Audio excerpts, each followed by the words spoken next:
اللہ تمہیں نصیحت فرماتا ہے کہ پھر کبھی بھی ایسی بات نہ کرنا اگر تم مومن ہو۔ وَيُبَيِّنُ اللَّهُ لَكُمُ الْآيَاتِ وَاللَّهُ عَلِيمٌ حَكِيمٌ۔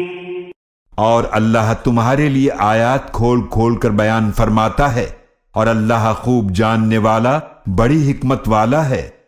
إِنَّ الَّذِينَ يُحِبُّونَ أَن تَشِيعَ الْفَاحِشَةُ فِي الَّذِينَ آمَنُوا لَهُمْ عَذَابٌ أَلِيمٌ فِي الدُّنْيَا وَالْآخِرَةِ وَاللَّهُ يَعْلَمُ وَأَنْتُمْ لَا تَعْلَمُونَ۔